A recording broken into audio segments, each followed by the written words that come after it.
Au nom du Seigneur Jésus-Christ. Amen. Amen. Demande mon frère, Dieu vous bénisse. Bénisse abondamment.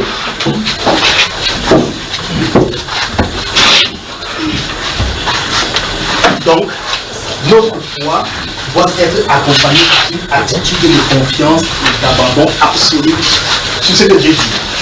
Pas vrai? Notre foi doit être accompagnée par une attitude totale, absolue, d'abandon dans la parole du Seigneur. D'accord, très bien aimé? Amen. Croire requiert une action. Croire engage une action par la suite. D'accord, très bien aimé? Amen. Que Dieu vous bénisse abondamment. Bonsoir. Bonsoir. Bonsoir. Vous savez d'abord. Ça va? Bonsoir, Jennifer. Il est salué. Comment ça va, frère? Bien. Depuis qu'il est à l'honneur, il est rentré, on ne sait pas encore. Ça s'est passé comment? Très bien. On m'a dit que tu dépasses le président de l'Assemblée nationale. Vous savez ce qui est arrivé? On a acheté son billet d'avion. Il est question qu'il voyage le 29, quoi? Le 29, le 27, pour le nord. On achète le billet d'avion, on arrive, je l'accompagne à l'aéroport, je tourne, j'arrive à la maison. Il m'appelle, il me dit qu'on a annulé le billet d'avion. Il dit qui a annulé le billet d'avion? J'appelle la personne là, on a acheté le billet d'avion. Elle dit qu'elle n'a pas annulé le billet d'avion. On tape dans la machine, on voit que le billet d'avion est annulé. Personne ne sait qui a annulé le billet d'avion. Il est question donc maintenant, l'avion est parti dans quelques minutes. Finalement, il part, il rentre à la maison. J'appelle la femme, il dit tu règles le problème avant qu'il ne se fasse trop tard. Il doit arriver à Garoua avant vendredi. On dit que ok, il y a une autre option. Il va prendre l'avion des Douala pour Maroua. Et de Maroua, il va prendre la voiture, le bus pour monter à Garoua. Mais au retour, il va prendre l'avion de Garoua. Voilà ce qui est prévu. Voilà ce que Kameko a décidé. Il prend, je dis ok, mets-le dans cet avion-là. On le met dans l'avion. Vous savez ce qui arrive? Non. Il entre dans l'avion, finalement l'avion va plutôt à Garoua. J'appelle, il dit que pourquoi, on a dit pourquoi l'avion est comme ça. Il dit que le président de l'Assemblée nationale était à Maroua. C'est à cause de ça qu'on voulait déplacer pour l'amener. Finalement, on a décidé que le président de l'Assemblée nationale lui-même monte à Garoua. L'avion monte à Garoua, il le trouve là. Donc le frère avait dépassé le président de l'Assemblée. Donc finalement, le vol est allé directement. Le président de l'Assemblée nationale a roulé dans la voiture pour le trouver à Garoua. Que Dieu te bénisse, frère. Que Dieu te bénisse. Et j'ai entendu les échos qui se passent là-bas. Je suis content de ce que le Seigneur a de faire dans sa vie, des délivrances qui ont eu lieu là-bas. Et vous savez, quand on était là-bas à Garoua la dernière fois, il y avait une jeune fille à la maison, là qui nous accueillait, possédée. Elle me regarde, comment on délivre, elle me regarde, elle dit que frère, je suis possédé, il dit ta part arrive. C'était d'elle qui était question là-bas. Que Dieu te bénisse vraiment, qu'il te fortifie. Donc, je crois que les frères là-bas ont été bénis, n'est-ce pas? Que Dieu vous bénisse. Je crois que tu vas, il faut que tu ailles aussi au Gabon cette fois-ci. Au Gabon pour fortifier les frères qui sont là-bas et puis par la suite aussi au Congo. Des questions? Avez-vous des questions? Donc, souvenez-vous que le frère Hervé dépasse le président de l'Assemblée nationale. On a dû faire voyager le président dans la voiture pour qu'il va trouver l'avion du frère Hervé, alors que c'est son avion qui est censé prendre le président de l'Assemblée nationale, monter à Garoua et puis descendre. Donc, on a dit, monsieur le président, vous-même voyagez en voiture, le frère Hervé dans l'avion. Ça s'est bien passé, n'est-ce pas? C'est bien. Oh, que Dieu te bénisse, que Dieu te bénisse. Alors, avez-vous des questions?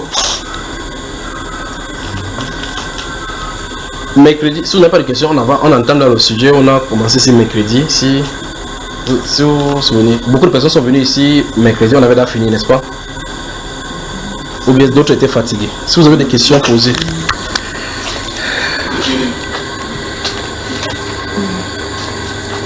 Si vous n'avez pas de questions, on prend un sujet d'ordre biblique et puis on travaille.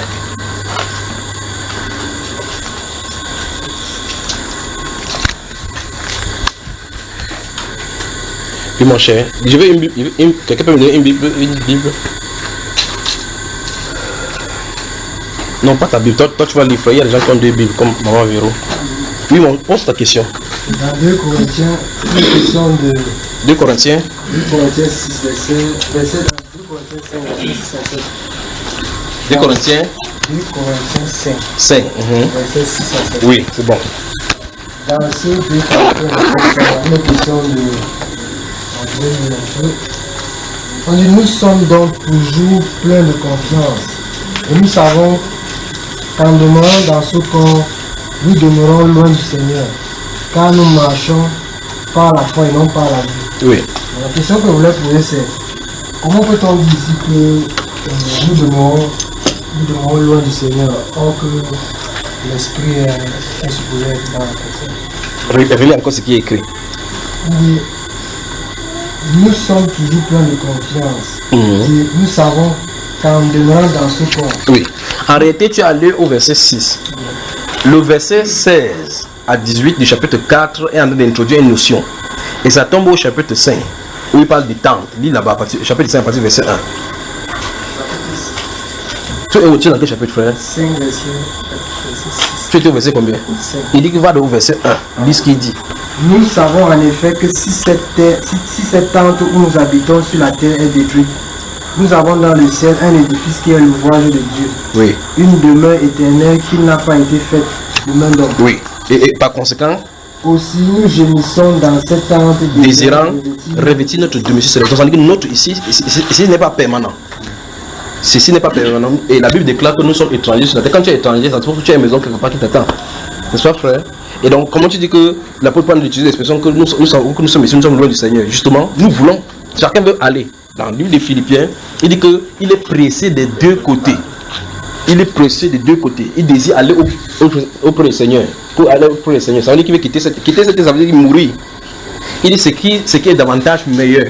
Bon, entre toi maintenant et moi, quand tu vas à la chaleur, tu dois quand on prie ici, il y a la chaleur, non? Si tu es auprès du Seigneur, là, c'est chaleur là. Bon, tu choisis quelle? Aller auprès du Seigneur, n'est-ce pas? Donc tu aimes la mort. Comment tu fais? Tu me regardes comme ça. C'est ce qu'il a de dire. Et tant que nous sommes ici, tant que nous sommes sur la terre, nous sommes encore ici en bas, nous sommes loin du Seigneur. Ça ne veut pas dire que le Seigneur n'est pas avec nous. Il n'est pas avec nous dans sa perfection comme il le veut désirer là-bas. Où il a tout le contrôle sur nous. Ici, nous avons les aléas de la vie qui nous trimballent encore. Les chutes et les rechutes de chaque jour. Alors que là-bas, on est dans la présence du Seigneur où lui seul est adoré. Dans toute son expression. D'accord? Des questions? J'ai une question au niveau du psaume 50. Psaume 50, oui. Patiente d'abord que les gens puissent retrouver. Chaque fois que vous voulez donner un verset biblique, patientez que les gens y ouvrent. Pour que chacun lise pour savoir de quoi il est question. Oui.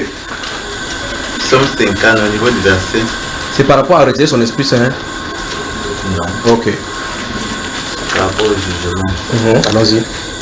Il y a à partir du verset 3. Qu'il vienne notre Dieu, il ne reste pas en silence. Devant lui un feu dévorant. Oui. Autour de lui une violente tempête. Oui. Il crie vers les cieux en haut et vers la terre pour juger son peuple. Rassemblez-moi mes fidèles qui ont fait alliance avec moi Par le sacrifice. Oui. et les cieux publieront sa justice. Amen. Car c'est Dieu qui est juge. Oui. Je pose maintenant la question, ceux qui ont fait alliance avec lui, Oui. on parle le juste juge, le jugement dans toutes les questions. On ne parle pas de le juge. juge, là ça parle de quoi? On ne parle pas de parler de leur jugement. Regarde encore, Le regarde encore. juste juge, on parle du juste juge dans ce contexte. Pour ceux qui ont fait alliance avec lui là, quel est le rapport entre ça et le ce que jugement. ça traduit réellement? Bon, relis encore, observe bien. Vous voyez, la dernière fois que je vous ai parlé ici, que faites attention avec les tournures que la Bible prend. Le langage que Dieu utilise dans la Bible, à lui, peut nous amener à ne pas comprendre certaines choses. Si vous lisez Malachie chapitre 3, Malachie chapitre 3, les versets 13 jusqu'au verset 18, vous allez voir ces genres de tournures là-bas. Le Seigneur va dire là-bas que vos paroles sont rudes contre moi. Et il dit, et vous dites, en quoi est-ce que nous sommes, notre parole est rude? Il dit que parce que vous dites, nous sommes la CXS, en vain que nous avons servi l'Éternel, nous avons créé l'Éternel. Nous trouvons que les méchants sont plus prospères. Il dit qu'en disant ça, vos paroles sont rudes. Et maintenant, si vous utilisez les dictionnaires mondains, vous prenez la rose, vous direz rude. On va dire que c'est le mot violent. Des choses, des paroles blessantes. Mais Dieu dit, nous sommes fait de dire que pourquoi telle personne a telle maison alors que moi qui sais Dieu n'est pas cela. À cet instant, Dieu dit que tu es rude contre lui. C'est pas ce que vous saisissez. Voilà l'une de ces choses. Or, Dieu dit ici, il y a quelque chose qu'on a de révéler. C'est le moment du grand jour qu'on a toujours attendu où Dieu va justifier son peuple en jugeant les autres. Mais quand tu lis, tu as comme l'impression qu'on a de parler de les rassembler pour les juger. Non, c'est les rassembler pour les protéger, afin de leur donner victoire. C'est en fait dans le livre des psaumes d'Ésaïe 63, complétez cela avec le psaume Ésaïe 63, notez Ésaïe 63. Notez Ésaïe 63, vivez, c'était ce qui s'y trouve. Donc quand vous voyez les tournures de la Bible, il dit rassembler avec moi mes fidèles qui ont fait alliance avec moi par le sacrifice. Il dit rassembler avec moi, on ne rassemble pas avec lui pour le juger, non. C'est pour les prendre sur ses ailes pour prononcer les jugements sur les autres. Donc en fin de compte, c'est le jour donc que l'apôtre Paul parlait dans ce livre des 2 Corinthiens là, le jour où on soupire tous pour parvenir ces jours-là. Ouais, la couture de mon maman elle est très belle, ouais, sa couture là, maman Véro. C'est une bonne couture. Et vous voyez comment c'est assorti avec son foulard là, bien attaché. Que Dieu la bénisse.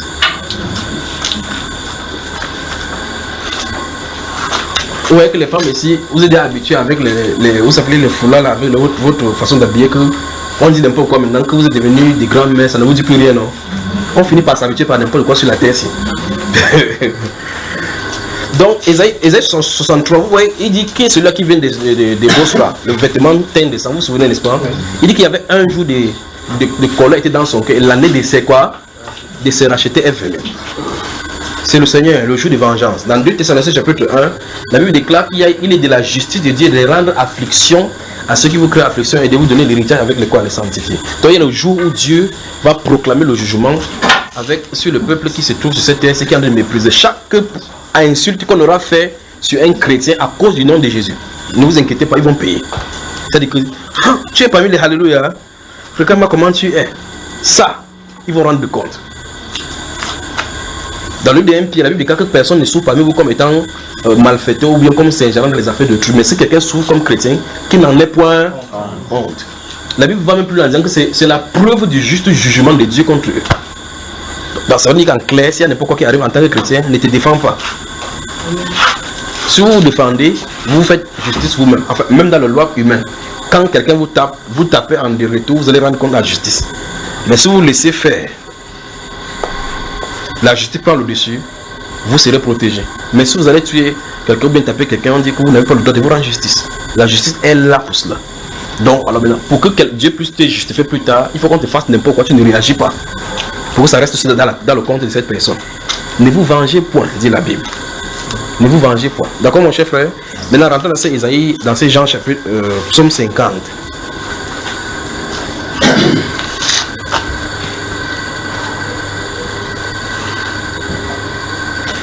Allons-y encore, relis le psaume 50 là avant qu'on avance. Entre temps, si vous avez des questions préparées. Psaume 50 à partir du verset 33. Il vient notre Dieu, il ne reste pas en silence. Oui. Devant lui un feu dévorant. Oui. Autour de lui une violente tempête. Oui. Il crie vers les cieux en haut et vers la terre pour juger son peuple. Oui. Rassemblez-moi mes fidèles. Oui. Qui ont fait alliance avec moi par le sacrifice. Oui. Et les cieux publieront sa justice. Oui. Car c'est Dieu qui est juge. Amen. Notez Jude chapitre 1, Jude, verset 14.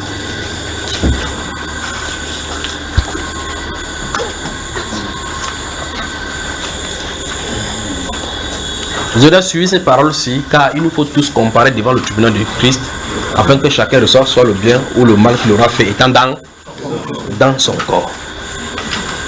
Donc après qu'il ait rassemblé les saints, il dit que toi tu as été fidèle pour une petite chose. Prends ceci. Toi tu as été fidèle maintenant ceci. Après maintenant on va mettre les trônes pour le jugement.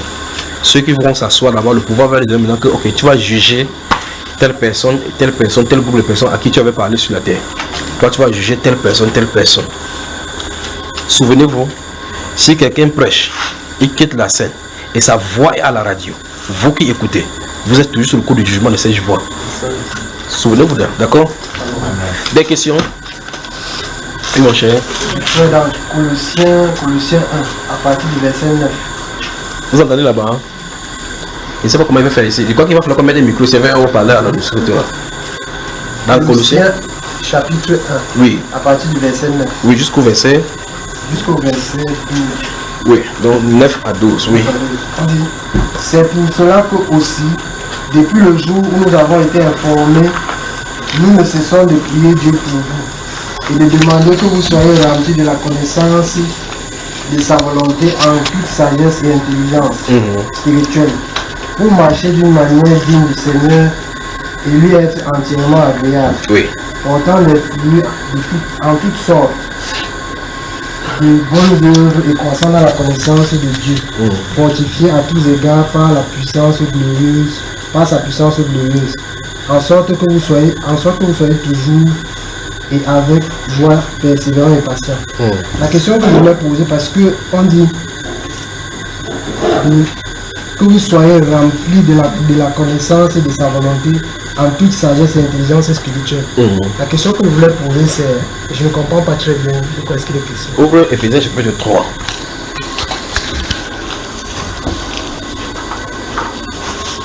Éphésiens chapitre 3. C'est tout juste à côté là. Maintenant, lis à partir du verset 10. Éphésiens chapitre 3, verset 10. Il est écrit. Et de mettre en lumière quelle est la dispensation du mystère caché. Non, il dit le verset 10. Afin que les dominations et les autorités dans les lieux célestes connaissent aujourd'hui par l'Église la sagesse infiniment variée de Dieu selon le dessein éternel qu'il a mis à exécution par Jésus-Christ notre Seigneur, en qui nous avons par la foi en lui la liberté de nous approcher de Dieu avec confiance. Continue. Aussi, je vous demande de ne pas perdre courage à cause de mes tribulations pour vous. Elles sont votre gloire. Oui. À cause de cela, Écoute bien maintenant, écoutez très attentivement aussi maintenant. les genoux devant le Père de notre Seigneur Jésus-Christ, duquel tire son nom toutes les familles dans les cieux et sur la terre, Oui. afin qu'il vous donne, selon la richesse de sa gloire, d'être puissamment fortifié par son esprit dans l'homme intérieur, en sorte que Christ habite dans vos cœurs par la foi, afin qu'étant enraciné et fondé dans l'amour, vous puissiez comprendre avec tous les Souligne, vous puissiez comprendre.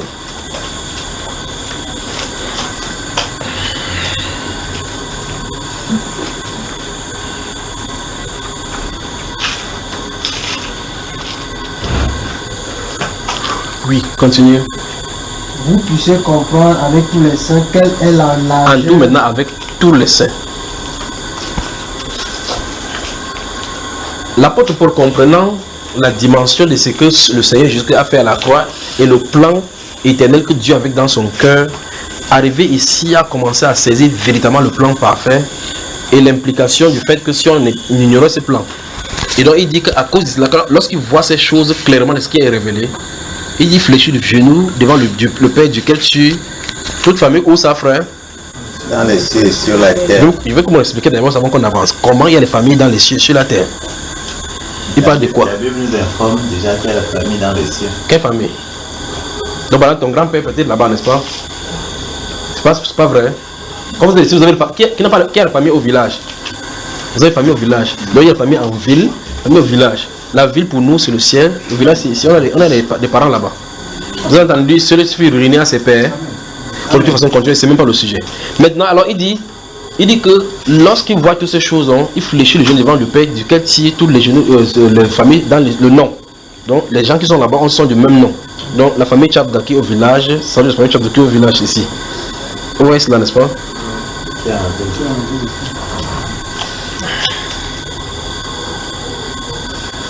Vous pouvez prendre un bon sujet là, d'où vous venez. Votre origine. Et quand on va voir ce sujet-là, votre origine, n'est-ce pas?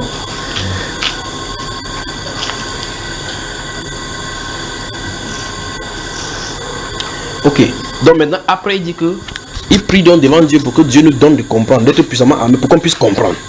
Donc pour que le Saint-Esprit vienne nous révéler la volonté, les choses qui se cachent pour le Saint, avec tous les saints. C'est sa prière là-bas. À Timothée, quand il va donner les ordres à Timothée, il va dire que qu'on pense qu'il dit car le Seigneur te donnera l'intelligence pour sa volonté. D'accord? D'accord, frère? Amen. Maintenant, nous sommes dans le chapitre 3 d'Éphésiens, n'est-ce pas? Alors, chapitre 5.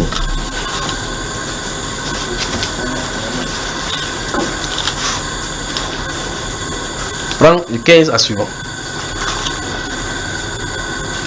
Prenez donc garde de vous conduire avec circonspection, non comme des insensés, mais comme des sages. Oui, Rachetez le temps, car les jours sont mauvais. oui. C'est pourquoi ne soyez pas inconsidérés, Écoutez. mais comprenez quelle est la volonté du Seigneur. Stop. Donc, il dit qu'on rachète le temps car les jours sont mauvais. Ne soyez pas inconsidérés, mais plutôt on fasse quoi? Qu'on rachète le temps. Mais il dit que ne soyez pas inconsidérés, mais comprenez quelle est la volonté du Seigneur. Lorsqu'on comprend la volonté de Dieu et quand il marche, on est dans la droite ligne de la destinée qu'il a tracée pour nous. Mais lorsque les gens n'ont pas saisi ce qui se passe derrière le tram, on va commencer à suivre les gens comme la religion. Comme on a dit dans ces 2 Pierre, que plusieurs les suivront dans leur dissolution et la voie de la vérité sera calomniée à cause d'eux. Maintenant, ici, on a quelque chose. Un plan qui se déroule devant nous. D'autres personnes ne saisissent pas, mais il dit les saints doivent saisir et comprendre quelle est la volonté de Dieu. Quand vous comprenez quelle est la volonté de Dieu, et là où ça allait nous aboutir, tout ce qu'on fait dans le monde, là, ça ne t'inquiète pas. Amen. Des questions, frère? S'il n'y a pas de questions, je prends un passage dans la Bible et on commence à construire. Oui, mon frère Blaise. Dans 2 Corinthiens 11. 2 Corinthiens 11, oui.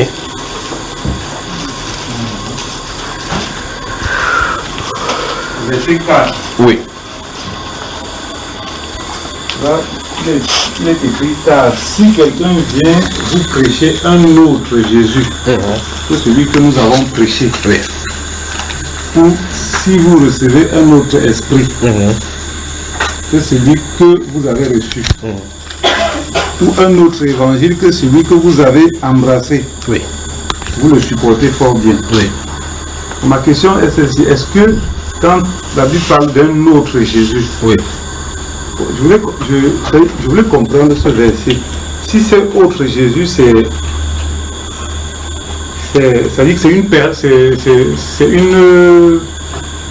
personne en fait qui a existé, ou bien les explications qu'on parle d'un autre évangile, ou bien un autre esprit, c'est pour faire comprendre que non, tout ce qui est comme faux, ça peut comment est-ce que je peux dire ça? Mon frère parle mieux avec son doigt plus que sa bouche. Il peut comme ça, il me déplace mon regard, il dit que ça peut, comme quelqu'un qui jouait le piano, ça peut, comment on dit ça? C'est sa main qui a bougé. Donc en fait, tout ce qui n'est pas selon la saine doctrine peut se confondre à ce autre Jésus dont l'apôtre Paul parle ici. Le problème c'est que cet autre Jésus n'a pas un seul évangile. Cet autre Jésus n'a pas un seul, il en a plusieurs ramifiés pour que si tu échoues dans un, tu échoues dans l'autre. Mais la saine doctrine n'est pas deux. Il n'y a qu'une seule saine doctrine parce qu'il ne fait pas sa tâche, pas sa gloire. L'autre Jésus, comme ça, un usurpateur, est obligé de faire le faux en multipliant pour pouvoir avoir la chance d'avoir le grand nombre de son côté. Il faut donc qu'il y ait faux. Verset 13, dis le verset 13, qu'est-ce que ça dit? Ces hommes-là, rapidement, ces hommes-là sont des faux apôtres. 1. Des ouvriers trompeurs. 2. Déguisés en apôtres de Christ. Stop. Vous voyez? Remarquez ce qu'il dit là-bas. Il n'est pas dit là que ces hommes-là sont les faux apôtres de Christ. Parce qu'il n'y en a pas de faux apôtres de Christ. Ou bien vous êtes apôtres de Christ, ou bien vous n'en êtes pas. Il dit ces hommes-là. Le démonstratif qu'il utilise là-bas, ça dit qu'il a de doigter quelqu'un. Parce que là-bas, il présente son apostolat et il présente encore en disant que ces hommes-là qui sont descendus, que c'est une influence qui venait d'autres personnes qui venaient prêcher. Et dans le livre de Galates, il a dit que quiconque qui produit cette influence parmi vous, cette influence-là ne vient pas de celui qui vous a appelé.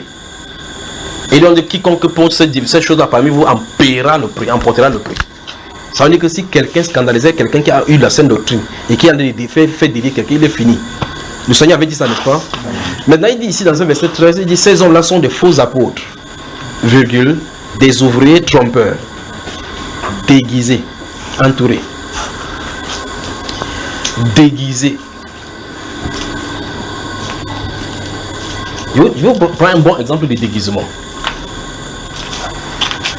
Quand vous voyez les stars de la télévision, une fille vient, elle commence à coiffer, comme cette fille Rihanna. Elle fait comme ça, elle met un peu les rouges à lèvres hautes là-bas. Après, elle va au miroir, se filme, elle met son photo à côté de Rihanna pour faire tout pour que la ressemblance soit là. Elle a fait quoi, frère? Quand vous voyez une femme, le jour de son mariage, elle peinture ses yeux, elle met les fards pour que ça brille bien sur ses yeux. Elle chaude le cheveu, elle met des trucs sur ce qu'elle regarde comme ça, comme la digne fille de Jézabel. Elle a fait quoi? Gardez vu à l'esprit ceci. Maintenant, qu'est-ce que c'est que dans le déguisement?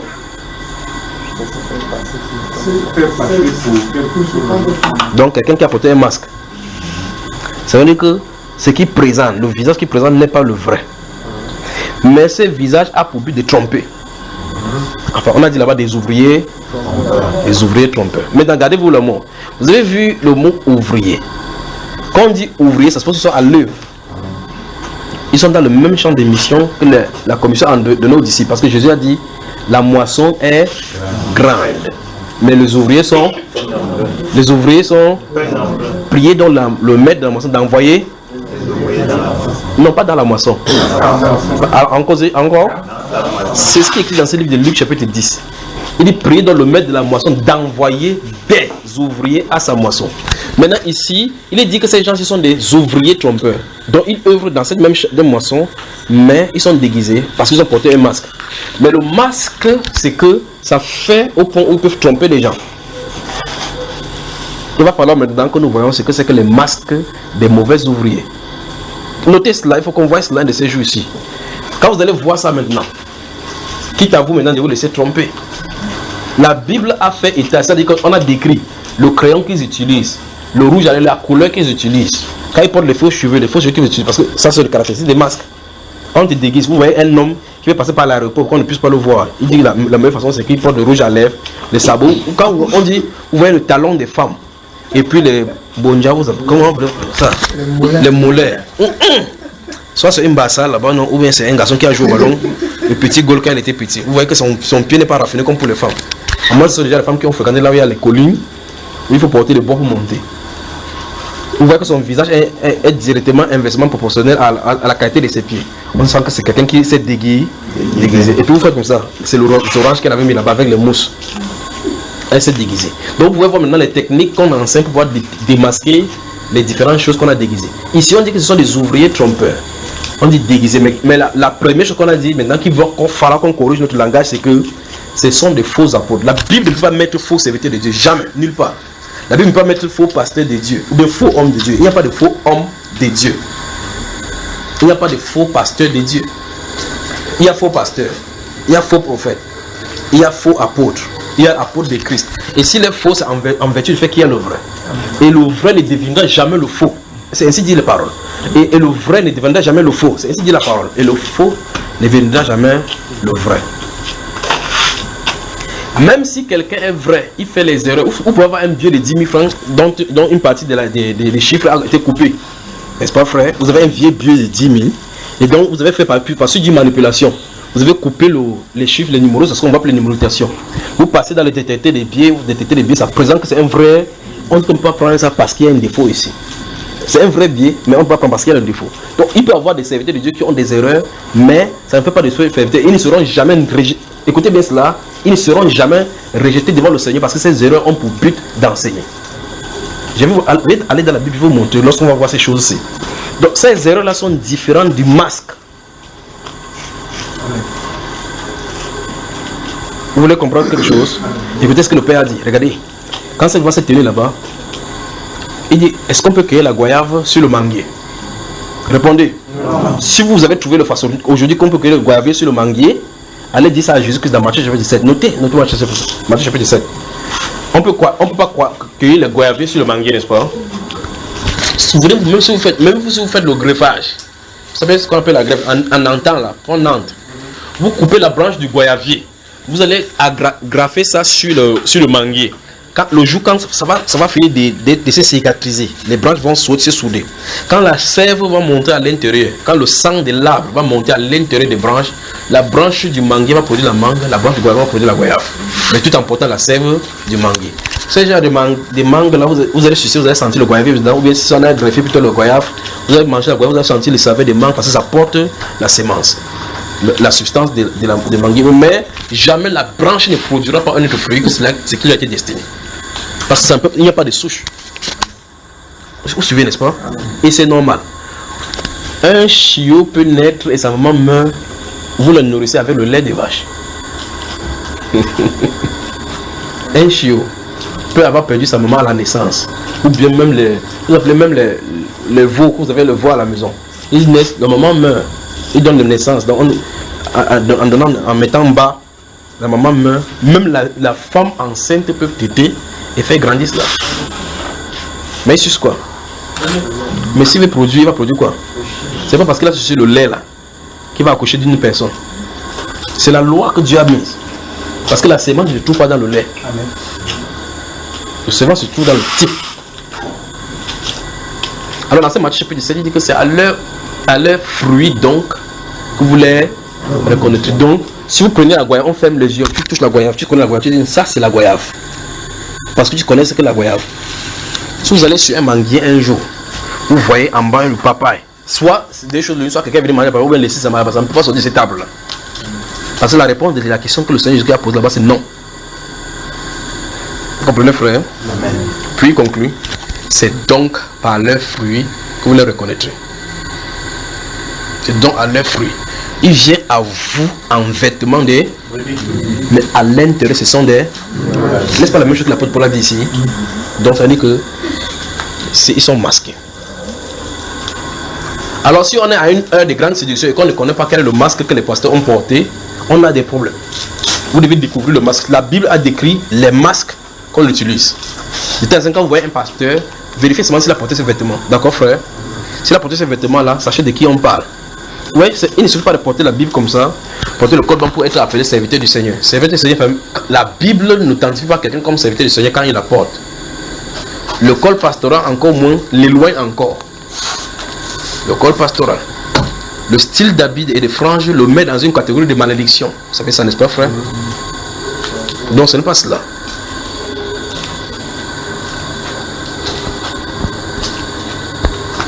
Alors, quand il dit un autre Jésus, celui-là est un, comme Jésus est un, mais il a une diversité d'évangiles. Et ces évangiles sont révélés là-bas. C'est pour ça que plusieurs fois je vous dis que les hérésies doivent sortir de la Bible.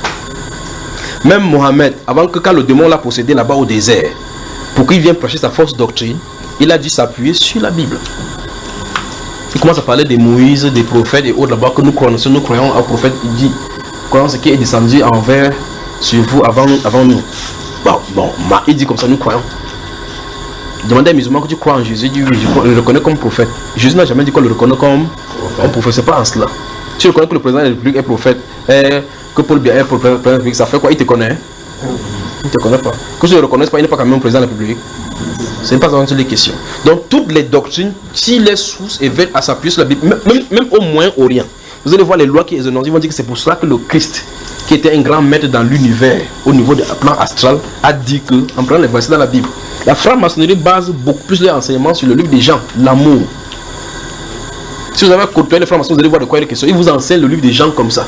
Ils enseignent l'amour comme ça. C'est toi-même qui est chrétien, tu dis merde. Regardez comment ils s'aiment entre eux. Mais c'est l'amour de l'enfer, souvenez-vous. Toute doctrine, pour vous enseigner sur la tête. C'est pour ça que donc, s'il y a les débats sur l'opinion, vous allez voir que c'est la chrétienté qui est beaucoup plus marginalisée. Comment on fait n'importe quoi, c'est pour dire que c'est chrétien, parce qu'en fait, le monde, ça sent que ce n'est pas notre place. Alors, il y a plusieurs évangiles. Un seul Jésus, et donc son esprit. C'est cette influence-là qui vient des fausses doctrines. Vous recevez une fausse doctrine. Et la Bible déclare dans le livre de Timothée que plusieurs personnes viendront à la fin de temps avec les doctrines de qui? On a dit des doctrines, des enseignements. Il y a d'autres qui disent presque de ne pas se marier, c'est une doctrine des démons. D'autres disent que de s'abstenir des viandes que Dieu a créées, c'est une doctrine des démons. Vous allez voir des gens qui, dans leur dénomination, ils disent que nous, dans notre classe propriétaire, nous ne nous marions pas. Ils vont trouver des justifications dans la Bible que l'apôtre Paul ne peut pas marier, par exemple. Parce qu'il faut que toute doctrine soit soutenue, toute hérésie soit soutenue dans la Bible. Vous comprenez, frère? D'autres qui disent que non, nous sommes les pasteurs, nous pouvons nous marier même avec 700 femmes. Salomon a déjà eu cela. Ils ont pris ça où? Dans la Bible. Il y a d'autres encore aux États-Unis, des pasteurs qui s'habillent nus. Ils viennent officiant comme ça. Leur culte tourne autour du serpent. Tout le monde manipule le serpent là-bas. Le prêtre qui avait créé cela est mort. Le vice-pasteur est mort, mordu par le serpent. Il dit comme ça, il prend. Vous lisez la Bible, ils saisiront le serpent, ils ne le montreront pas. C'est pas ce qu'il écrit chez toi. Il prend ça, il dit, ouvre ta Bible, tu ouvres, il lit. Quand quelqu'un vient de nouveau là-bas, il commence à regarder que mais ça c'est quand même une fausse église. Parce que le pasteur est nu, la femme est nue, tout le monde est nu à l'intérieur. Et il ouvre marque, on va dire, elle est fresh the gospel. Fresh the gospel, oui, gospel, good news. Alors c'est good news, c'est-à-dire que si tu crois, tu saisis le serpent va te mourir. Dieu a dit que tu peux attaquer, frère. Et dans la Bible, nous voyons dans le livre d'Actes de l'Apôtre chapitre 28, l'apôtre Paul vous savez quand il était à côté du feu là-bas, à Mal, lorsqu'il a pris les herbes comme ça, avec quoi là-bas, frère? Le serpent, la vipère. Quand ça te pique, tu sais de quoi il est question. Les gens ont commencé à se dire, cet homme-ci, c'est vraiment un gros criminel. Vous voyez comment les gens portent leur péché, non? Parce que même l'eau là qu'il a fait échapper là-bas, il a fait échapper jusqu'ici maintenant. Vous voyez, quand le mal arrive à quelqu'un de façon suicide, ça ne veut pas dire que c'est seulement Satan qui est derrière. Ça ne veut pas dire que tu n'es pas à règle avec le Seigneur.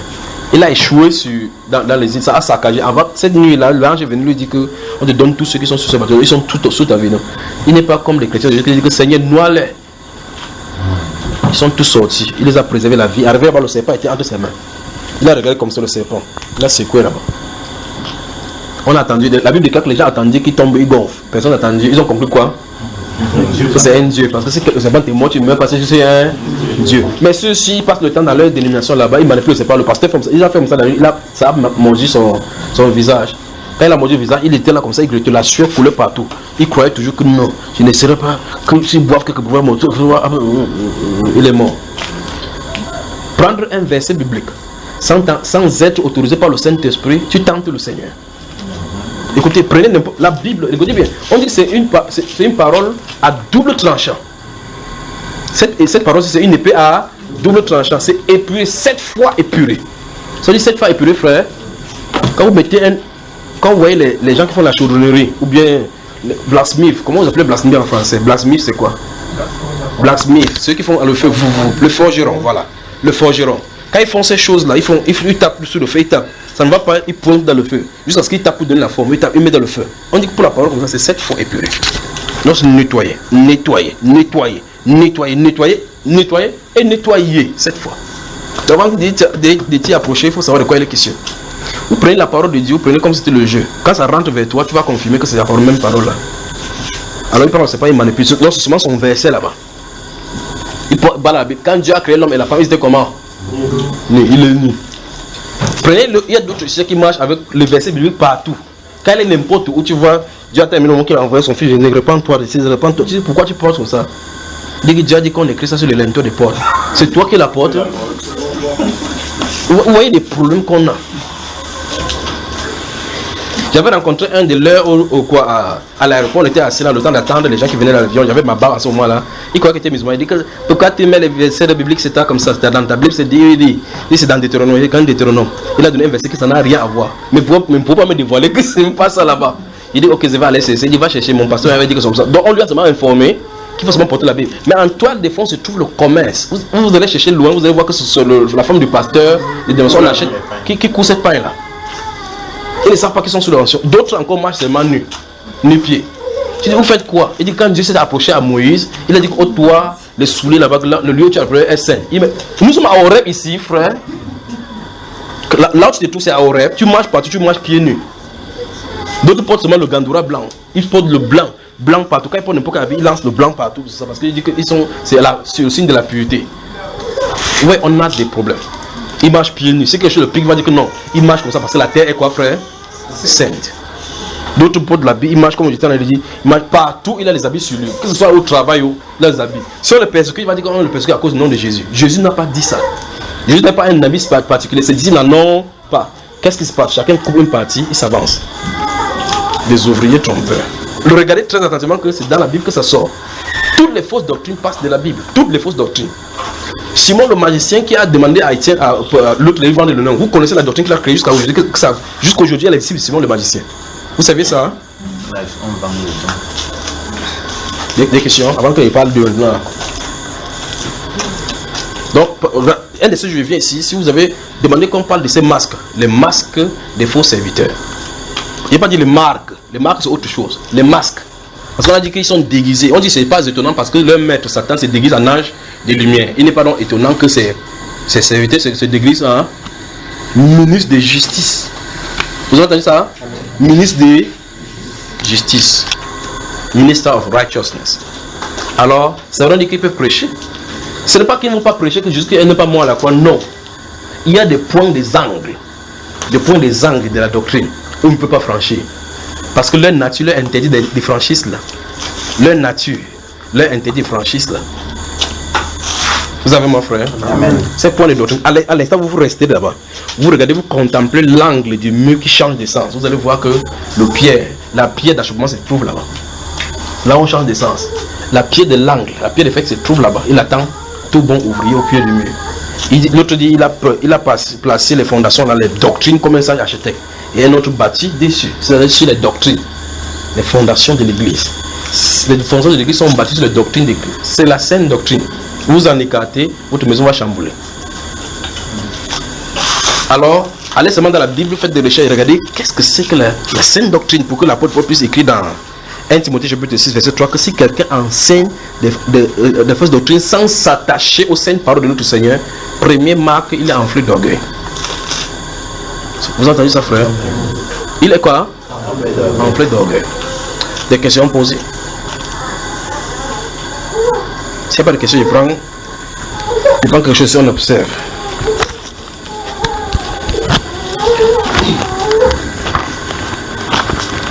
On y va. Jean.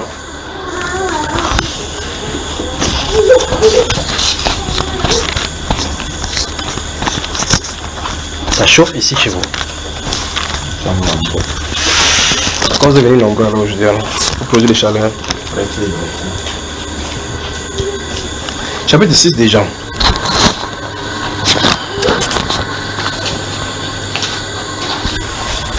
Je vais parler un temps soit peu dans cette première partie. Dieu Père te connaît. Le Père te connaît-il? Le Père te connaît-il? On y va. Jean chapitre 6. Je vais lire à partir du verset 38. Jean le chapitre 6 verset 38. On va faire dans cette première partie. On va voir. Le Père te connaît-il? Supposons qu'un parent fait la revue de ses enfants à la maison. Il sait qu'avec Catherine, il a 2 garçons et une fille. Pendant qu'il est en train de faire l'appel le soir, un autre méchant sort là, votre papa est sur ton enfant. Vous penserez quoi? Quand dit papa, c'est qui? C'est Nicolas. Nicolas, tu veux quoi? Il est ton enfant. Donc le papa informe, l'enfant informe le papa qu'il est son enfant. C'est pas pour créer le problème dans ces foyers là, frère. C'est pour créer un vrai problème. Et c'est ce qu'il en est. C'est ce qu'on va voir tout à l'heure. Jean chapitre 6 donc. Verset 36 et suivant. Prenons à partir du verset 35 même. Jésus leur dit, je suis le pain de vie. Celui qui vient à moi n'aura jamais faim. Et celui qui croit en moi n'aura jamais soif. Mais je vous l'ai dit, vous m'avez vu et vous ne croyez point. Vous y êtes? Je vous l'ai dit, vous m'avez vu et vous ne croyez point. Tout ce que le Père me donne. Hein? Corrigez son à votre Bible. Vous qui avez la version du c'est bon. Vous voyez qu'on a le problème ici. Dieu ne lui donne pas les objets, c'est tous ceux. Ça c'est là-bas, n'est-ce pas? Ah, corrige, écris au-dessus ceux. Oh. Tu as suivi, frère? Corrige. C'est quoi ici? C'est ceux là-bas. Lui, c'est qu'on va le tuer ici. C'est tout. Si vous avez CE dans votre version, écrit ceux au-dessus là-bas, parce qu'il parle des êtres humains ici. D'accord? C'est ceux. Donc, il y a d'autres personnes qui ont CE. Si vous avez CE, c'est lui, c'est comme mon frère. Tous ceux qui ont CE, écrivez au-dessus CEUX. Donc c'est tous ceux. Regardez bien. Tous ceux que le Père me donne viendront à moi. Si vous mettez CEUX, normalement vous devez accorder, non? Alors, si c'est accordé dans chez vous, s'il y a CEUX chez vous, ça veut dire forcément ça va être accordé. Maintenant, tous ceux que le Père me donne viendront. Et je ne mettrai pas dehors celui qui vient à moi. Vous voyez effectivement que ce que écrit ici et celui, ça n'a pas de sens. Je ne sais pas comment on peut faire ces choses dans la Bible. Pourtant, c'est des grandes vérités bibliques ici. Pourtant, ici sont révélées, dans ces lieux sont révélées des grandes vérités de la Bible. Car je suis descendu du ciel pour faire non ma volonté, mais la volonté de celui qui m'a envoyé. Verset 29, verset 39. Or, la volonté de celui qui m'a envoyé, autrement dit, le but principal pour lequel je suis descendu. Pas vrai, frère? Il dit au verset précédent, je suis descendu du ciel pour faire non pas ma volonté, mais la volonté de celui qui m'a envoyé. Puis il dit que cette volonté-là, la voici. Or, la volonté de celui qui m'a envoyé, c'est que quoi, frère?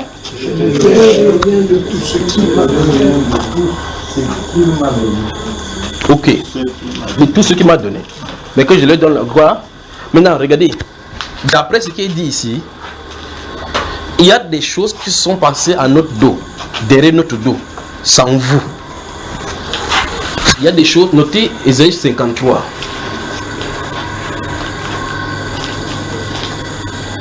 Ésaïe 53, notez Matthieu chapitre 26, verset 26.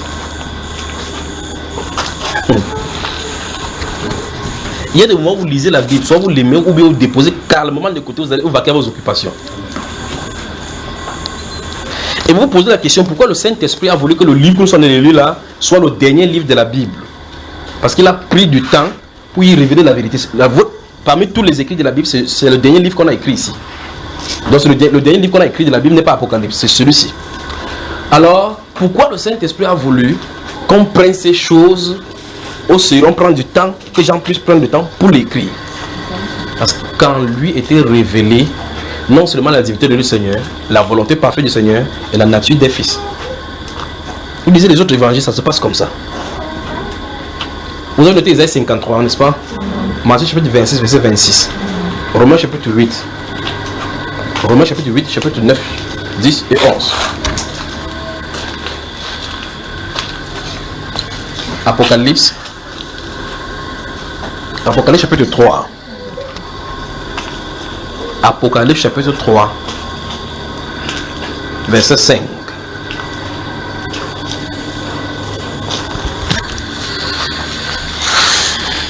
Écoutez, le Seigneur dit ici dans ce livre, et notez Hébreux chapitre 10, verset 1 à 19. Le Seigneur dit ici, dans ce livre-là,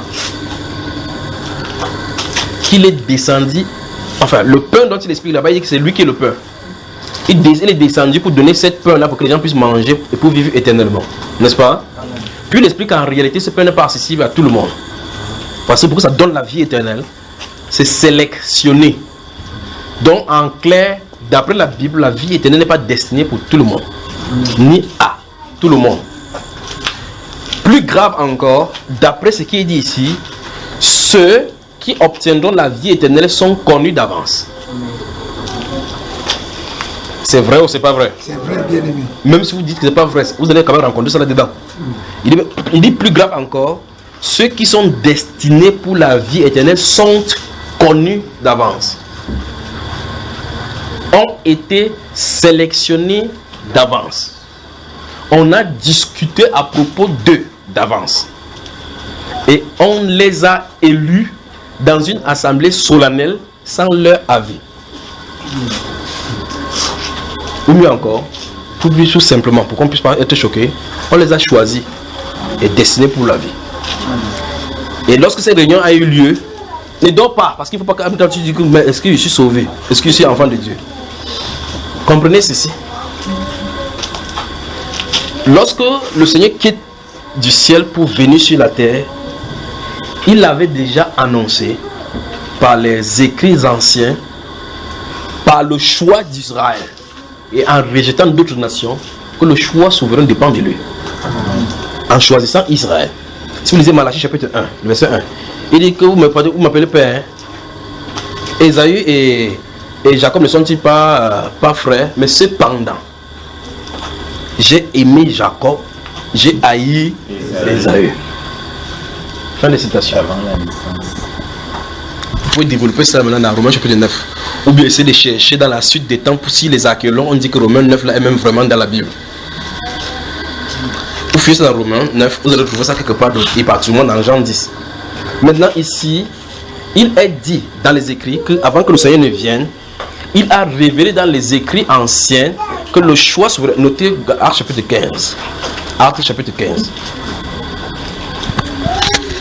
Vous pouvez trouver là-bas comment Jacques va dire, Simon a d'abord raconté comment Dieu a jeté les regards sur la terre pour choisir un peuple qui porta quoi? Son nom. Et puis avec cela, ça confirme ce qu'il dit dans les écrits que après cela, je reviendrai et je relèverai de sa chute la maison de David. C'est pas cela? Bon, maintenant, puis il dit qu'avant que toutes les nations les cherchent. Donc le choix de Dieu sur Israël, alors qu'il y a d'autres nations, montre que le choix souverain. Ces enfants qui bavardent dehors, qui ne bavardent pas, gardez-les à l'esprit. Ne troublez pas les gens pendant qu'on a de parler ces choses-ci. Chacun doit connaître sa paternité. Vous ne connaissez pas votre acte de naissance spirituelle, c'est écrit PND. Pas que vous êtes devenus des portes nouveaux ou du Dahomey. Non. Père non déclaré ou bien non déterminé, non trouvé. C'est PNT même. Il n'est pas votre acte de naissance spirituelle. PNT. Souvenez-vous de ceci. Si vous lisez la Bible, ne vous trompez pas par les bénédictions. Parce que si vous lisez bien la Bible, vous allez voir que ceux qui étaient sous le Seigneur souffraient beaucoup plus.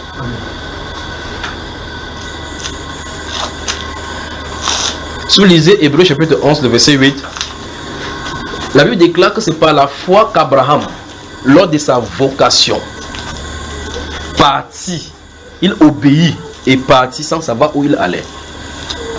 Vous voyez cela? Il obéit. La Bible déclare dans ce verset 8, il obéit et il partit sans savoir où il allait. Et puis à la fin de Hébreux chapitre 11, il dit tout cela à qui la promesse a été faite n'ont pas obtenu cela. Dieu ayant en vue les meilleurs. Gardez-vous à l'esprit cela. La Bible déclare qu'ils étaient errants, ça et là, rejetés. Ils étaient comme des balayeurs, des ânes de la terre dans les déserts, n'est-ce pas, frère? La Bible déclare que ceux-là, ce sont eux dont la foi parle encore jusqu'aujourd'hui. Et donc, ça veut dire que, mais dans le monde, ils souffraient plus que les gens. Les calamités de la vie, au point où Jérémie, au chapitre 12, se pose la question. Seigneur, il dit, tu es trop juste pour voir ces injustices. Et comment l'homme méchant prospère-t-il? Comment ils font pour réussir? C'est pas ça, frère? Mais Dieu, par ses paroles, présente les Saintes Écritures. Et dans les Saintes Écritures, il révèle sa volonté. Si c'est flou quelque part, ici, vous savez la Bible qui est en rouge, où on met le nom de Jésus, ou les écrits de Jésus en rouge, ça va vous certifier que ça sort de la bouche de Jésus. Ce sont les volontés, la volonté de Dieu ici, c'est-à-dire que l'expression même de la volonté de Dieu. Jésus nous explique que, il n'est pas venu au monde pour que les gens aient le mariage. Qu'il n'est pas venu au monde pour donner le visa. Notez Luc chapitre 15. Verset 1 à 10. Vous vous souvenez dans ces paraboles des fils prodigues, n'est-ce pas? Vous vous souvenez des paraboles des brebis égarées. Cet homme qui a 100 brebis. N'est-ce pas, frère? Cet homme qui a combien de brebis? Combien s'égare? Remarquez que la brebis s'est égarée mais non perdue. Vous comprenez, n'est-ce pas? Vous pouvez égarer votre enfant, mais s'il meurt, vous l'avez perdu. Et ça, vous comprenez la différence. Si, demande sur ton stylo, frère. Si ce frère avait son stylo dans cette maison-ci aujourd'hui, après, il cherche, il dira qu'il a égaré son stylo. Ça peut être dans la chaise, quelqu'un peut l'avoir pris, ou bien ça peut entrer n'importe où. Il l'a égaré. Mais s'il perd et que ça se dissipe, il a perdu son stylo. Donc il perd sa brebis, ça suppose que la brebis peut être retrouvée. S'il l'égare, il part chercher parce que c'est seulement égaré. Ça veut dire que la chose ou bien la personne égarée ne se localise plus par rapport à sa position initiale. Vous me saisissez, n'est-ce pas? Donc quand un enfant sort de l'école pour aller à la maison, il perd son chemin, on dit que ton enfant s'est perdu ou bien est égaré. C'est égaré en réalité. Après on retrouve l'enfant, ça pose la joie. Maintenant, cette brebis-ci de Luc chapitre 15 s'est égarée. Mais le départ, c'est un homme A, sans brebis. Donc dès le départ, c'est ça, brebis. Avant qu'elle ait égaré. La brebis est égarée. Qu'est-ce qui l'a égarée? Donc, ça veut dire qu'elle est sortie de l'enclos. Par nos mauvaises vies, nous nous trouvons dans le monde tout comme les autres. On est allé, et là, à l'intérieur du monde, là où la brebis est égarée, elle emploie n'importe quel style de choses qui peut lui arriver là-bas. Le maître dit c'est dans l'enclos qu'elle est en sécurité. Qu'est-ce qu'il fait? La Bible déclare qu'il laisse tous les autres qui ne sont pas égarés. Il va sur les montagnes, il part jusqu'à quoi? Il trouve la brebis. Or, la Bible déclare là qu'il va trouver la brebis. Et qu'elle va retourner à la maison. Et cette brebis qu'elle retrouvée pose beaucoup plus de joie que celle qui était d'abord à l'enclos. N'est-ce pas, frère? Qu'est-ce que Jésus est en train de dire dans ces cas? Je veux que vous me dites vous-même aussi, vous les lecteurs de la Bible. Qu'est-ce qu'il est en train de dire?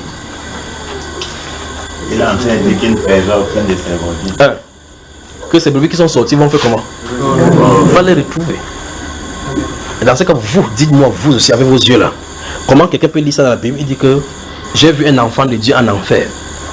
C'est quel enfant de Dieu il a vu là-bas. Je veux que vous m'expliquez. Dites-moi. C'est ça qui pose problème. Le fait que Nicolas vienne toquer la porte, il dit à papa Thomas, papa Thomas, je suis ton enfant. Alors que papa Thomas a 2 fils et 2 filles, et les 4 sont déjà à la maison. Il a voulu dire que papa Thomas a eu un enfant à l'extérieur de la maison. Il devait créer problème avec le père et la mère. Pas vrai? La mère va dire, dis-moi. Il va aussi réclamer comme ça. Et donc, quelqu'un qui vient et se touche, commence à lire la Bible, va dire qu'il est chrétien. Jésus dit que le but principal pour lequel il est descendu sur la terre, c'est pour chercher ce que Dieu lui a donné. On a fait un coup derrière nos frères. Dieu a fait préparer un coup derrière nous. On peut avancer. Vous faites une réunion de concertation quelque part. Tous ceux-là qui sortent, quand vous voyez le commercial en route, personne ne sort directement, il porte les choses, commence à marcher dans les bureaux. Il s'asseye. Vous faites le terme. On envoie exprès vers vous. Oh, le savon qui sent bon, santé. Vous dites non, j'ai le savon. Il dit que non, il y a aussi le parfum, madame. Vous retirez le savon. Il dit qu'il y a le spaghetti. Vous retirez le spaghetti. Il dit votre ongle là, il y a le vernis pour enlever. N'est-ce pas, frère? Pour ne pas le dire, tu finis par acheter quelque chose au bureau de leur rendez-vous. Qu'est-ce qui s'est passé? Ça c'est d'abord. Ils étudient le terrain pour pouvoir envoyer. Dieu s'est assis, il vous a étudié, il a élu d'avance ceux qu'il a destinés. Puis il arrive maintenant et il descend maintenant chercher ceux-là. C'est-à-dire que quand il est descendu là, il a la liste des gens qui va les appeler. Gardez-vous à l'esprit ceci. Il y a la liste des gens là scellés entre ses mains. C'est lui seul qui est digne de prendre le nom, le livre et d'en rendre. C'est le livre des rachetés. C'est lui qui peut s'appeler. Donc vous savez quand on lit les noms de ceux qui ont passé la liste, quelqu'un attend là-bas, il dit que non, il est celui qui va passer, on dit c'est fini, le dernier de c'est tel. Après quelqu'un là, il espère toujours. Si ton nom n'est pas là-bas à la lecture, là, oubliez. En fait, vous devez savoir si ou non votre nom est écrit.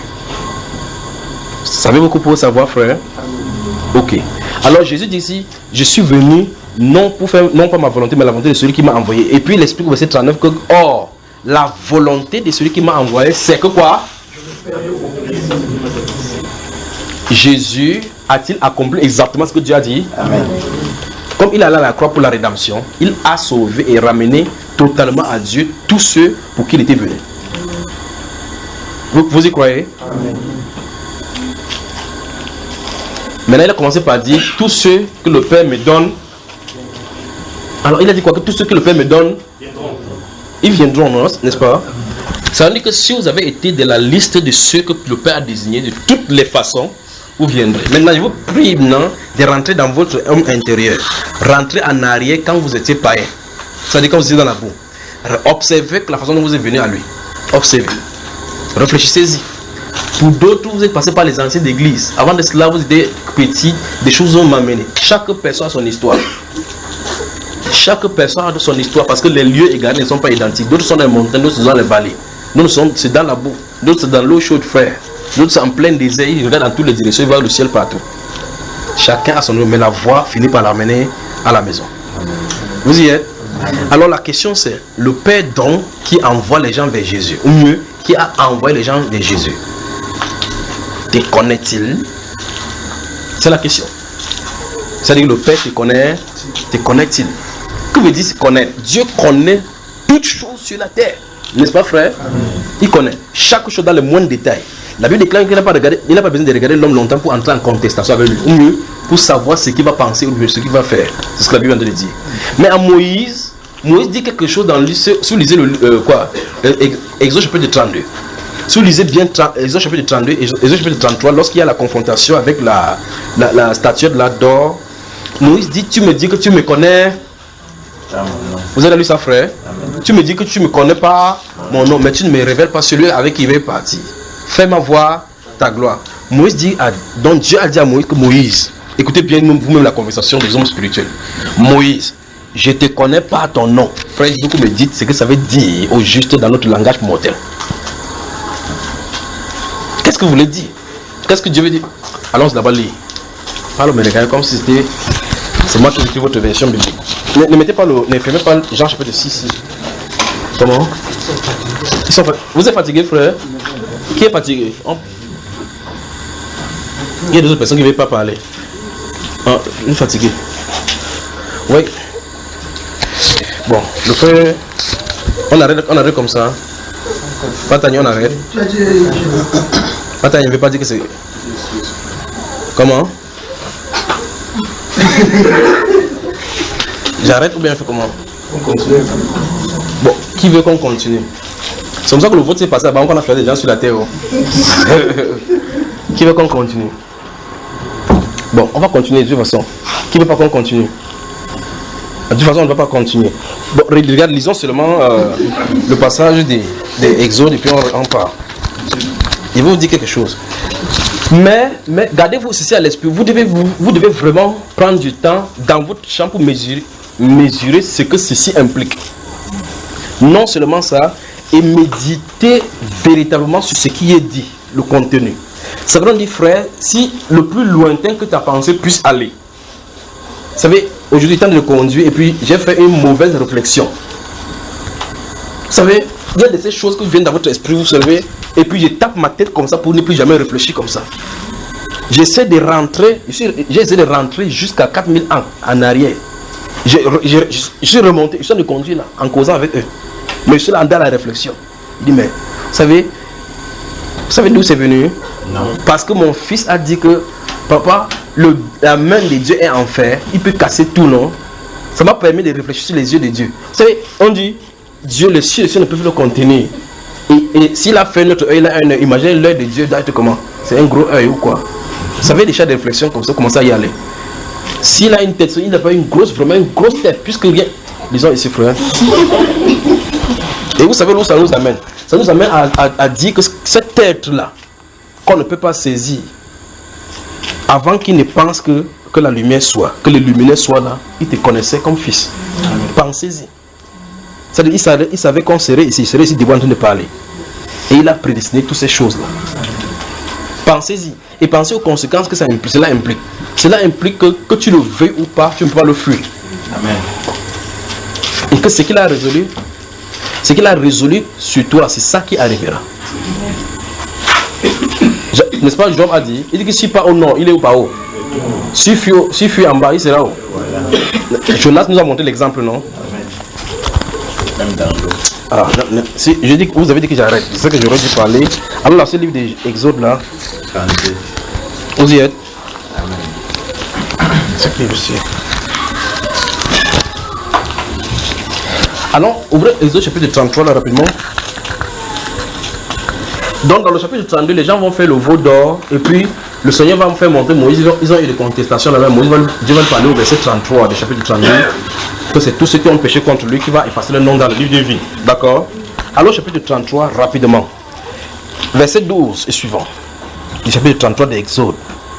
La Bible déclare, Moïse dit à l'Éternel, voici tu me dis, fais monter ce peuple et tu ne me fais pas connaître qui tu enverras avec moi. Cependant, tu as dit, écoutez bien attentivement, je te connais par ton nom et tu as trouvé grâce à mes yeux. Maintenant, si j'ai trouvé grâce à tes yeux, fais-moi connaître tes voies. Vous vous souvenez de l'enseignement de la semaine dernière, n'est-ce pas? Le titre c'était quoi, frère? Vous vous souvenez de l'enseignement de la semaine dernière? Le titre c'était quoi? Personne ne parle plus.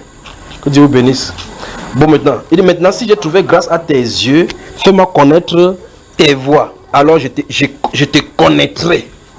Si tu me fais connaître tes voies, je te connaîtrai. La personne qui a parlé, c'est la personne qui a passé 40 jours et 40 nuits dans sa présence. Il dit que si Dieu lui fait connaître ses voies, il va le connaître. Mais en haut, il dit, tu me dis que je te connais par ton nom. C'est une seule chose que Dieu ne connaît pas sur la terre, une. Même dans les cieux, même dans n'importe quoi que vous pouvez imaginer. C'était une seule chose que Dieu ne connaît pas. Vous avez pu trouver, frère? Non. Ok, maintenant. Moïse, son nom c'est qui? Moïse. Quand il s'est présenté là-bas à Horeb, quand il a dit Moïse, c'est pas son nom qu'il avait appelé? Mais quand cette expression c'est dans la Bible, je te connais par ton nom, qu'est-ce qu'il a de lui dire? Et ça, c'est une conversation que Moïse a Dieu en eux, parce que c'est Moïse qui nous donne le secret ici. Quand il était dans le feu en train de parler, personne n'était là. Il dit, tu m'as dit que tu me connais, quand on causait là-bas en haut. Tu m'as dit que Moïse, je te connais par ton nom. C'est quel langage ça, frère? Connais ton origine. Connais son origine depuis son origine. Je te connais par ton nom. Moshe. Dieu, lui, il sait d'où il vient. Continuez comme ça là. Mais réfléchissez-y. Je te connais par ton nom. Ça dit qu'il t'appelle Papa Tani. Je te connais par ton nom. On connaît quelqu'un comment?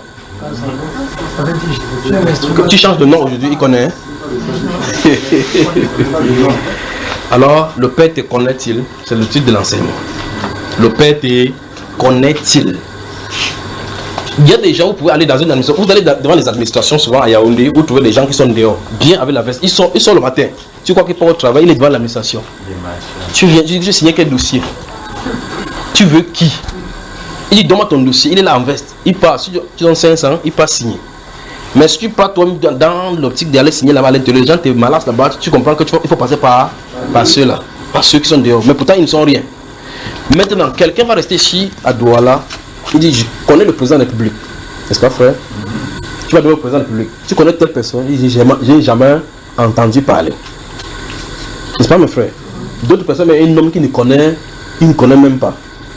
Alors, entre quelqu'un dit, tu demandes n'importe quel enfant, qui est le président de la République du Cameroun? On va dire, la question c'est, est-ce qu'il connaît Paul Biya? Est-ce qu'il le connaît? Il connaît le nom Paul Biya, mais lui, il ne le connaît pas. Bon, maintenant, si je demande président, vous avez combien de population chez vous? Il dit que c'est environ 2 millions ou 22 millions. Peut-être on est à 23, mais on dit qu'il y a 1 million de personnes qui ne connaissent pas, vrai frère? Mais il est le président. On a des problèmes, je vous le dis, on a des problèmes. Mais Dieu connaît chaque individu quand tu étais dans les spermatozoïdes. Avant que ton père ne te rencontre, regardez bien, quand ton père allait là-bas et que ta mère partait au marché en faisant comme ça, comme maman se faisait comme ça là, pas sont passés par là-bas pour aller. Avant le jour là, il connaissait Ézéchiel et tous les autres. Ça veut dire que le mariage est prédestiné. Comment? Écoutez très attentivement. Rien n'arrive sur la terre sauf sans la volonté de Dieu. C'est que son plan va chambouler à un moment donné. Dieu n'est pas quelqu'un en train de travailler. Il va nous dire que on a gâté notre plan. Travaillons comme ça. Tout va comme il a prévu. Remarquez dans son plan, lorsque les temps ont été accomplis, Dieu a envoyé son fils. Maintenant, prenez la généalogie de la personne qui va enfanter Jésus. Ça se pose que la première personne qui est sortie dans cette généalogie-là avait été préparée avec tous les autres parmi. Amen. Continuez comme ça pour chaque élu sur la terre. Donc toutes les familles sont prédestinées. Les uns pour la perdition, les autres pour dire Amen, Alléluia. Vous avez entendu parler de l'histoire de la vase des vases de colère. Vous avez entendu ça? Et les vases d'honneur. Alors la volonté du Père, c'est, notez Jean chapitre 17, on va y aller et puis on va sortir. Alors Dieu dit ici, Moïse nous donne le secret que Dieu a causé avec lui. Il dit que Dieu lui avait dit que je ne te connais pas ton nom. Méditez-y, méditez-y. Je ne te connais pas ton nom. Tu m'as dit, tu ne me connais pas mon nom. C'est un prophète qui en déparle, donc il sait que Dieu sait toutes choses. Alors je ne te connais pas ton nom, qu'est-ce que cela veut dire? Le titre de l'enseignement c'est Dieu te connaît-il? Jésus nous dit donc que tous ceux que le Père lui donne viendront. Et il leur donnera la vie éternelle et ne périront point. N'est-ce pas mes chers? Jean chapitre 17 donc. Finissons-y d'abord.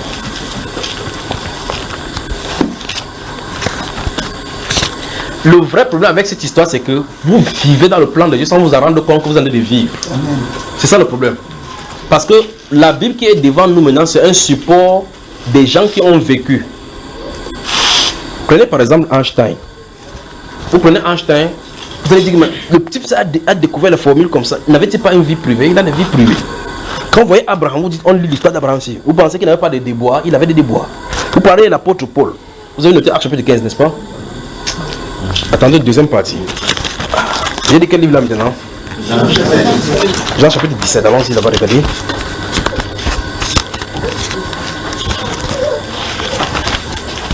Oh, la vie éternelle, je vais la partie verset 3 où terminer, je vois un là.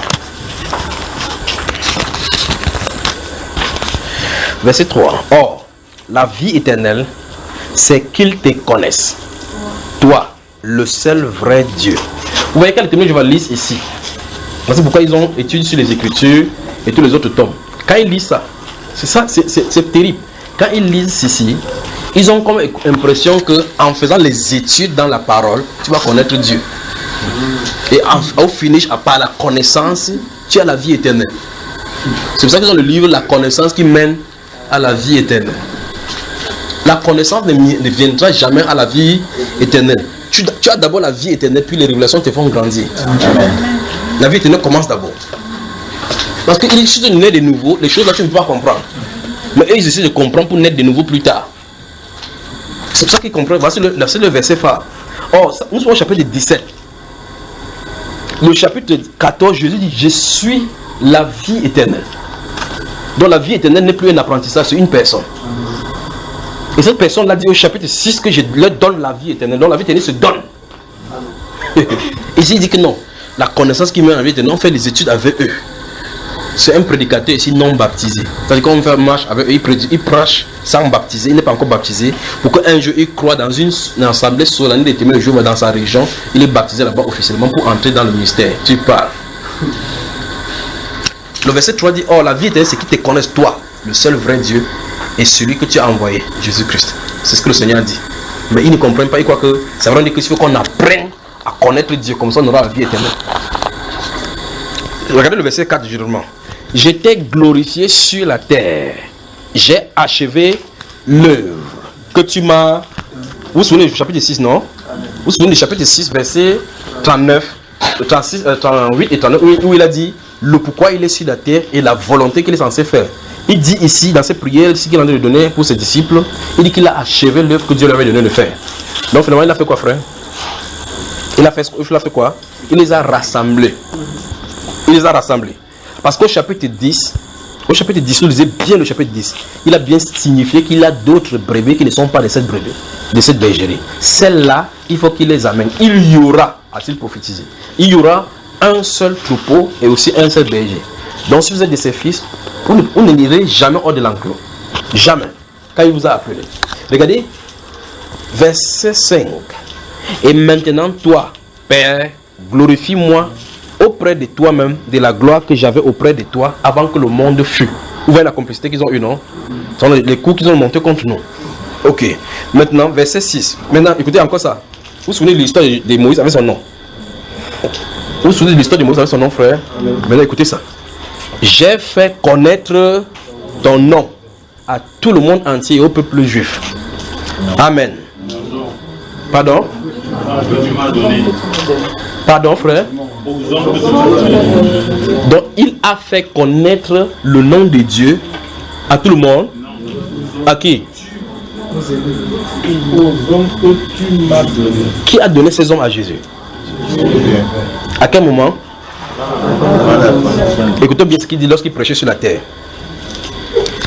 À vous, il vous a été donné de comprendre les mystères du royaume. Mais pour ceux du dehors, tout leur est dit en parabole, afin qu'en regardant, ils ne comprennent pas. De peur qu'ils ne se convertissent, qu'ils ne se repentent, que le péché ne soit pardonné. Vous parlez de Jésus le Messie. Vous avez lu ça, hein? Mais il dit, j'ai fait connaître ton nom, pas à tout le monde. L'évangile qu'on prêche que non, tout le monde, le salut est accessible à tout le monde. Venez à Jésus. On ne vient pas à Jésus à pied. Quelqu'un doit te mettre la corde pour t'attirer là-bas. Quelque chose doit être mis là-bas depuis l'enfance, depuis le ventre, depuis l'éternité. Si cette semaine n'est pas là, oublie. J'ai fait connaître ton nom aux hommes que tu m'as donné Dieu. Donc, du milieu du monde se trouve un peuple à qui Jésus a été envoyé. Dans Isaïe chapitre 53, donc, il dit que par le travail de son âme, mon serviteur juste justifiera beaucoup d'hommes. Donc le sang est versé pas pour tout le monde. En toile de fond, il a nettoyé tous les problèmes qu'il y avait dans l'univers. Traverser le ciel, verser son sang même devant le trône. C'est ça, n'est-ce pas, frère? Verser sur la terre pour purifier. Il a réconcilié ce qui était dans le ciel, ce qui était sur la terre. Parce que tout doit revenir enfin sous la gouvernance du Seigneur. Mais en toile de fond se trouve la personne, les personnes pour qui il est mort. Voilà la volonté, le pourquoi il est. Ici, il dit qu'il a achevé l'œuvre qu'il lui a donné de faire. Donc, en fait, mission accomplie. À la croix, donc, c'est de ça dont il est question. Tout est accompli. C'est pas tout est accompli que maintenant j'ai mon mariage. C'est pas ça. D'accord? Il est question du règne du Messie dans le cœur des fils. Il est question du règne du Messie dans le cœur des fils. Notez Galates chapitre 4, versets 6 et 7. J'ai fini vraiment là maintenant. Donc rassurez-vous, après Jean chapitre 17, je n'irai plus autre endroit.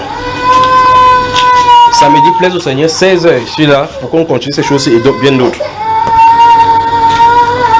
Alors la Bible déclare verset 6, j'ai fait connaître ton nom aux hommes que tu m'as donné du milieu du monde. Vous voyez qu'il y a un problème encore ici avec le nom, n'est-ce pas, qu'on doit connaître. Avez-vous d'ailleurs vu un enseignement où Jésus dit que, est-ce que vous connaissez que le nom de Dieu c'est Jéhovah? Vous avez lu ça dans la Bible? Jésus n'a pas fait un enseignement, il a dit que le nom du Père était sur ce. Il parlait toujours de Père, Père, au point où ça fatiguait les disciples. Au chapitre 14, Philippe va lui dire que Père, Seigneur, tu nous parles du Père chaque fois, montre-nous le Père, ça nous. Après, il a révélé le nom du Père. Il a dit, je suis avec vous et tu ne m'as pas connu. Parce que son nom ne peut pas changer, c'est je suis. N'est-ce pas, frère? N'est-ce pas, je suis son nom? Ok. Il dit, ils étaient à toi souligné. Nous sommes au chapitre 6 toujours. Ils étaient. Toutes ces choses qu'il a de nous révéler ici, ça se passe dans le passé, non? C'est-à-dire quoi? À quel moment ces gens s'étaient à Dieu? Avant la fondation du monde. Écoutez, que Pierre en soit conscient ou pas, il pêche, ça ne donne pas, les autres font des fraudes pour pouvoir pécher. Il n'avait pas moins qu'il était destiné à cela. Christ, il l'a rencontré là-bas, il l'a appelé. On y va? Jésus, notre Seigneur, dit ici, il s'y est mis pour les hommes qui étaient au milieu du monde, à qui il a révélé le nom du Père. Ils étaient à toi et tu me les as donnés. Il parle ça dans le passé. Donc il nous révèle le plan des discussions qui ont eu lieu. Ça dit qu'on a dit, va sur la terre, sélectionne le frère Junior, telle personne. Chacun parle pour sa part. Le Père te connaît-il? Pointe quelqu'un, pose-lui la question, le Père te connaît-il? Notez, on a commencé dans Jean chapitre 6, n'est-ce pas? Dans le verset 45, le Seigneur dit, dans le verset 45 de Jean chapitre 6, on n'a pas encore fini dans ce Jean chapitre 17. Je vais seulement citer Jean chapitre 6, on va y revenir. Dans le verset 45 de Jean chapitre 6, il est écrit dans les prophètes, ils seront tous enseignés de Dieu. Puis il dit, ainsi donc, quiconque a entendu le Père et a reçu son enseignement, vient à moi. Vous y êtes? Or, le Seigneur Jésus-Christ dit que c'est prévu dans les prophètes comme ça. Que dans les prophètes, c'est prévu que c'était prophétisé que tous seront. Regarde ici, prends ta Bible, tu as la main. Il est écrit dans les prophètes, ils seront tous enseignés de Dieu. Pourtant, vous lisez Ésaïe chapitre 45. Qu'est-ce que le frère là? Ce verset 13 du chapitre 54 d'Ésaïe, vous allez voir, il est écrit que tous seront disciples de l'Éternel. C'est ce qui est écrit là-bas. Mais Jésus dit, ils seront tous enseignés de Dieu. C'est pas ça, frère? Amen. Et puis Jésus conclut en expliquant l'écriture, il dit, ainsi, quiconque a entendu le Père, si tu as entendu. Et puis, dans cet appel, où la voix audible te donne la révélation, tu viens à lui. Amen. Ainsi, quiconque a entendu le Père et a reçu son enseignement, vient à moi. Parce qu'il a dit que ceux que le Père a envoyés viendront à moi. Donc, le Père va t'informer d'aller à Jésus. C'est-à-dire, le Père va t'informer que c'est le moment de rentrer à la maison. Amen. Verset 6 encore. J'ai fait connaître ton nom aux hommes que tu m'as donnés du milieu du monde. Ils étaient à toi et tu me les as donnés. Et ils ont gardé ta parole.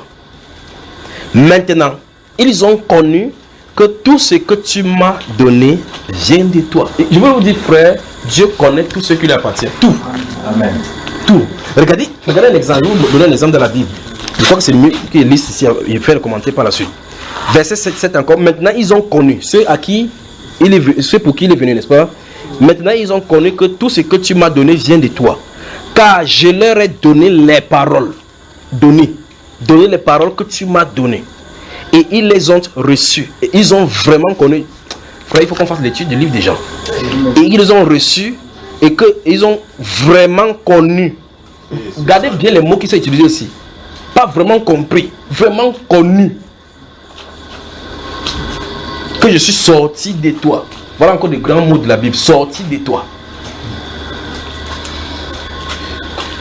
Et ils ont cru que tu m'as envoyé. C'est pour tout le monde que j'ai pris parce que l'heure est grave sur la terre. Vous avez verset 9 là? C'est pour tout le monde parce que l'heure est grave. Les hommes périssent dehors. Si je ne leur donne pas la vie éternelle, ils vont tous périr. Comme les pasteurs ont tellement pitié de Dieu aujourd'hui là.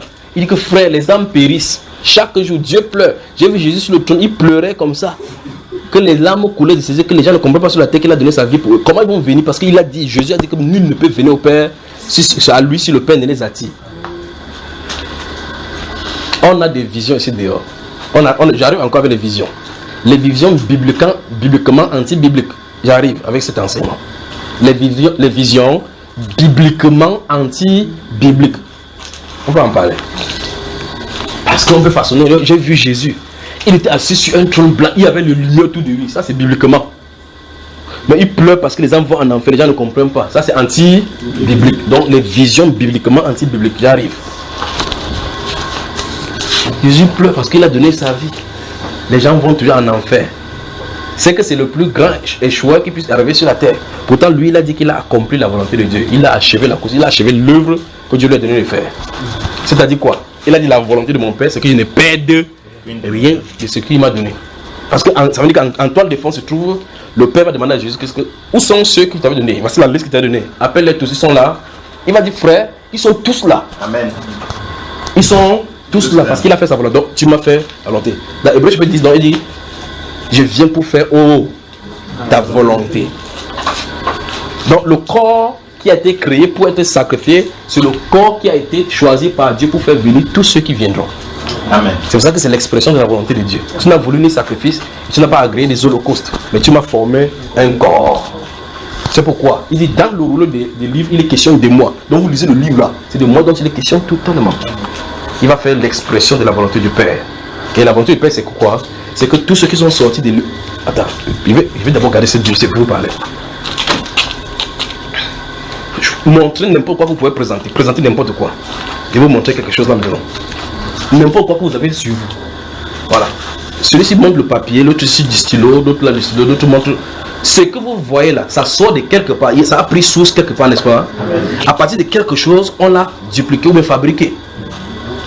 Vous me saisissez? Donc ça n'est pas sa forme originelle ici. Ça veut dire que ce plastique c'est sorti de quelque chose. Ce que vous appelez la Bible ici, si on rentre, on va se retrouver dans le contreplaqué. On rentre encore, on trouve ça dans l'arbre. Donc ce que vous avez là sort de l'arbre. N'est-ce pas frère? Ok, ça veut dire que ça quitte de l'arbre pour arriver là-bas. Maintenant, comme c'est sous forme de papier, vous ne pouvez plus détruire. Vous savez ça, n'est-ce pas? Quelque chose que vous présentez qui est physique, que ce soit même spirituel, même n'importe quoi, vous n'avez pas le pouvoir de détruire. Parce qu'une seule personne peut le détruire. Parce que vous n'avez pas amené quoi que ce soit dans le monde. Vous ne pouvez pas faire disparaître quoi que ce soit. Personne n'a le pouvoir de faire disparaître n'importe quoi. Même pas une aiguille. Même pas, je ne sais pas savoir, même le bout de pain. Vous coupez le bout de pain comme ça, vous regardez, vous ne pouvez pas faire disparaître ça du monde. Jamais. Alors je pose la question. Quoi frère? Ça va se transformer. Vous allez faire quitter quelque chose d'une forme à une autre sans pouvoir le faire disparaître. Vous savez ça? Amen. Ok, non. Vous dites non, le papier, tu ne peux pas disparaître, je vais mettre le feu. Tu as commencé par quoi? Par le feu. Le feu, tu es parti de quelque chose que tu as obtenu. Quand tu vas mettre du feu, ça va devenir quoi, frère? La cendre. Tu n'as pas fait disparaître le papier, tu as seulement fait transformer ça du papier en cendre. Je vais verser l'eau sur ça. Je vais secouer, tu n'as plus voir le papier, tu vas voir, je ne vais pas voir, oui. Tu secoues ça, après ça devient liquide. Donc le papier liquide que tu as maintenant. Tu glaces ça, ça congèle sur le papier maintenant solide que tu as. Vous ne pouvez pas faire disparaître quoi que ce soit. Ça veut dire qu'il y a un créateur derrière qui a dessiné toutes ces choses. Donc vous venez de quelque part. Donc vous venez de quelque part. Et il a un plan qu'il a d'aller doucement, doucement avec vous. Ça veut dire qu'on quitte de quelque part pour aller à quelque part. Ceux qu'il a connus d'avance. Ceux qu'il a connus d'avance. Regardez le mot là, connaître d'avance. Ceux qu'il a connus d'avance. Donc, dans ce livre des Jean, chapitre 17, vous allez trouver dans le verset où il dit, après avoir dit qu'il a fait connaître son nom aux hommes qu'il lui a donné du milieu du monde. Ils étaient à toi et tu me les as donnés. Je les ai donné les paroles que tu m'as données et ils ont reçu, ils ont cru effectivement que je suis sorti de toi et que c'est toi qui les viens. Ils ont connu, ils ont cru. Puis il dit, Père Saint, je retourne à toi et ils sont dans le monde. Ce n'est pas pour eux seulement que je prie pour tous ceux qui croiront en leur parole, à moi par leur parole. Après il dit, j'ai gardé tous ceux que tu m'as donné. Tous ceux que tu m'as donné, sauf le. Donc il a fait quoi pour celui-là? Non, ça c'est écrit à partir. Qu'est-ce que Jésus a fait? Lisons alors. Je fais tout plein lire la Bible. Si vous me faites lire Jean chapitre 17. Lisez la Bible, frère. Lisez la Bible. Regardez le verset 12. Lorsque j'étais avec eux dans le monde, je les gardais où? En ton nom. Donc Jésus était là comme ça, il dit que Pierre, Paul, oh, je les garde dans le nom de Dieu. Vous pensez que c'est ça, frère? Non. Je les gardais en ton nom. Écoutez bien attentivement. On y va? J'ai gardé tout le monde pour que le diable ne les touche pas. Ce que tu m'as donné. Il a gardé qui, frère? En tout cas, si vous voulez déchirer la Bible, vous pouvez déchirer. Mais c'est ce qui est écrit. Seigneur, garde ma grand-mère. Tu sais qu'il ne voulait pas faire l'idolâtrie. C'est les grands-parents qui l'ont trompé. Garde-le, tu es trop bon plus que Dieu. Il dit, j'ai gardé ce que tu m'as donné. Et aucun d'eux. Et aucun. Qui ça? Ne sait. Sinon. Afin que. Il ne peut pas garder celui-là. Parce que s'il le gardait, il ne pouvait pas aller à la perdition.